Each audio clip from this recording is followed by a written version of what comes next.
ഔ, ഇങ്ങനെ ഒരു നിമിഷത്തിന് വേണ്ടി എന്തൊക്കെ പങ്കപ്പാടാ പെട്ടത്, എന്തൊക്കെ കളിയാ കളിച്ചത്.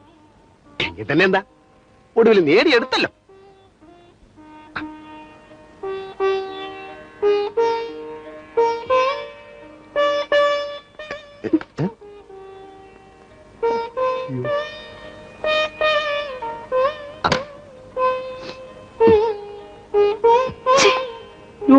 എന്താ ഇങ്ങനെ? എന്നെ കളിപ്പിക്കാൻ വേണ്ടി ദേഷ്യം അഭിനയിക്കാണല്ലേ? ഇത്രയും നാളോട്ട് കളിപ്പിച്ചത് പോരെ? ഒന്നിങ്ങോട്ട് നോക്കി.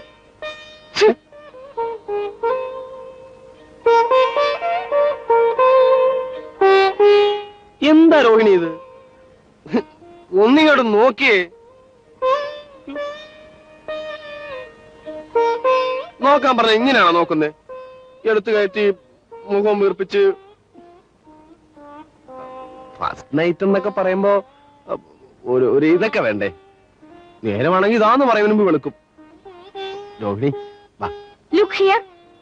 മറ്റുള്ളവരുടെ മുന്നിൽ നിങ്ങൾ എന്റെ ഭർത്താവാണ്, ബട്ട് അത് അവരുടെ മുന്നിൽ മാത്രം മതി. എന്തൊക്കെയാ രോഹിണി നീ പറയുന്നേ? മറ്റുള്ളവരുടെ മുമ്പിൽ മാത്രം? നമ്മൾ ശരിക്കും കല്യാണം കഴിച്ചാൽ? വെറുതെ തർക്കിക്കാൻ നിൽക്കണ്ട. അന്തസ്സ് നിലനിർത്തണമെങ്കിൽ നമുക്ക് മറ്റുള്ളവരുടെ മുന്നിൽ നല്ല ഭാര്യ ഭർത്താക്കന്മാരായി ഭാവിക്കാം, ബട്ട് നത്തിങ് മോർ. മനസ്സുകൊണ്ട് നിങ്ങളെ അക്സെപ്റ്റ് ചെയ്യുവാൻ ഒരു കാലത്തും എന്നെ കൊണ്ടാവില്ല. രോഹിണി, കൂടുതലൊന്നും പറയണ്ട. എനിക്കൊന്ന് ഉറങ്ങണം. ഒന്നുകിൽ നിങ്ങൾ ഇവിടെ കിടക്കൂ, ഞാൻ പുറത്തു പോവാം. അല്ലെങ്കിൽ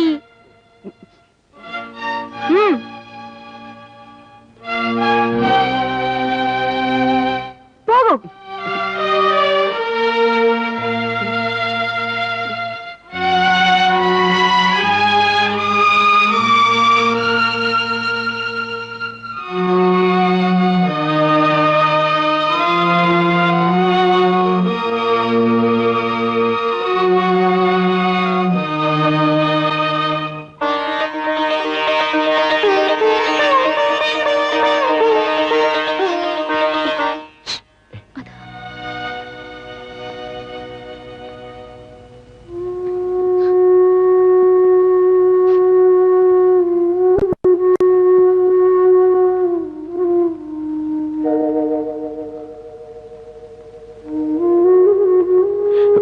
എന്താ ചേട്ടാ ഇത്?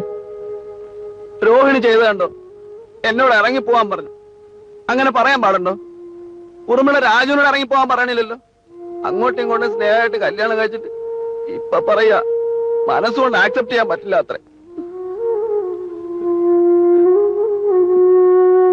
നീയല്ലേ പറഞ്ഞത് അവൾക്ക് എന്നോട് ഇഷ്ടമാണെന്നും കാത്തിരിക്കാൻ വയ്യ, ഉടനെ കല്യാണം നടത്തണമെന്ന് നോക്ക്. എന്നിട്ട് ഒടുവില് ഇങ്ങനെയൊക്കെ പെരുമാറുക.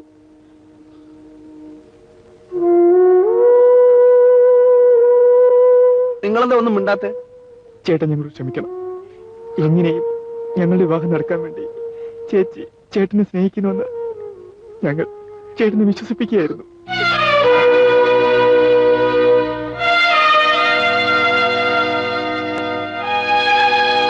അപ്പൊ പിന്നെ കത്തയക്കുകയും ഫോൺ ചെയ്യുകയൊക്കെ ചെയ്തത് ഞങ്ങളായിരുന്നു.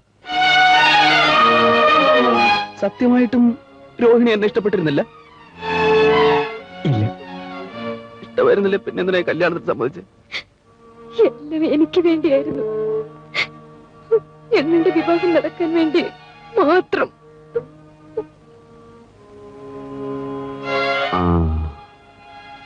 ഇതുവരെ എന്നോട് ഇഷ്ടമില്ലായിരുന്നു. നോക്കിക്കോ ഞാൻ അവളെ എങ്ങനെ മാറ്റിയെടുക്കുമെന്ന്. ഈ ചുമതലകളൊക്കെ വീതിച്ച് കൊടുക്കണം മോളെ. വേണോ അച്ഛൻ? ഒറ്റയ്ക്ക് എല്ലാം കൂടി നോക്കി ഞാൻ തളർന്നു. ഇനി ഇവരാകട്ടെ, ഇവർക്കും ഒരു ഇൻഡിപെൻഡന്റ് ലൈഫ് ആവുമല്ലോ. മദ്രാസിലെ യൂണിറ്റ് ഉണ്ണി നോക്കട്ടെ. കോഴിക്കോടുള്ളത് രാജു. രണ്ടിടത്തും താമസിക്കാൻ ബംഗ്ലാവുകളും ഉണ്ട്.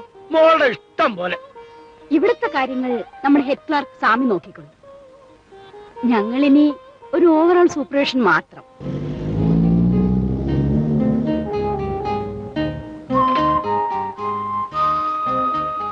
നമസ്കാരം സാർ. നമസ്കാരം. ആ പെട്ടി എടുത്തോളൂ.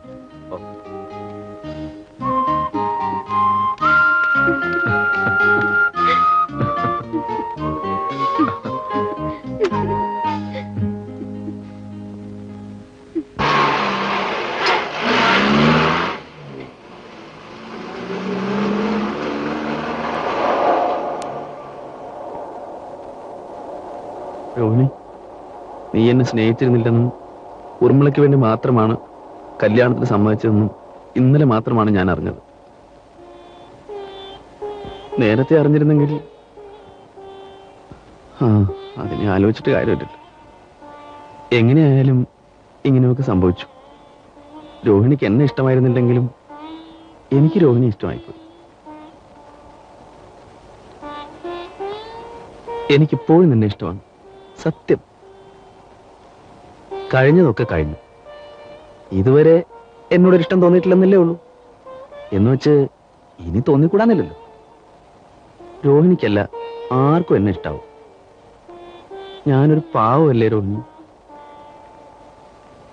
നമുക്ക് നമുക്ക് സന്തോഷമായിട്ട് ജീവിക്കാൻ രോഹിണി. ഞാൻ നിന്നെ പൊന്നുപോലെ നോക്കിക്കോളാം. I am sorry. നിങ്ങളെ ഇഷ്ടപ്പെടുവാൻ എനിക്കൊരിക്കലും കഴിയില്ല. നിങ്ങളെന്നല്ല, ലോകത്തിൽ ഒരു പുരുഷനെയും.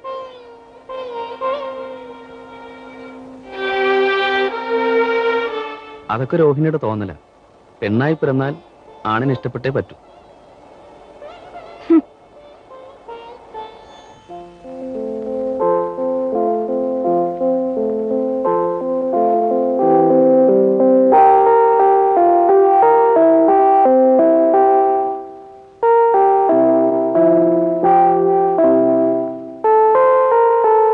മുതലാളി, ഞങ്ങൾ പോയിക്കോട്ടെ?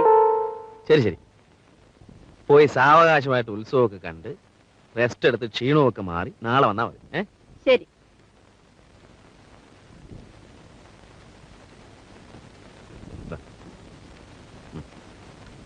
വരട്ടെ. സംഭവം ക്ലീൻ. ഈ വലിയ വീട്ടിൽ ഞാനും രോഹിണിയും മാത്രം. വല്ലതും കഴിക്കണമെങ്കിൽ തന്നെ അടുക്കള കയറണം. കയറട്ടെ.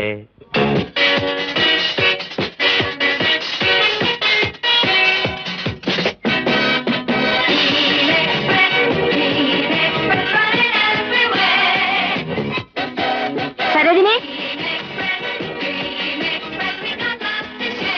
സരോജിനി,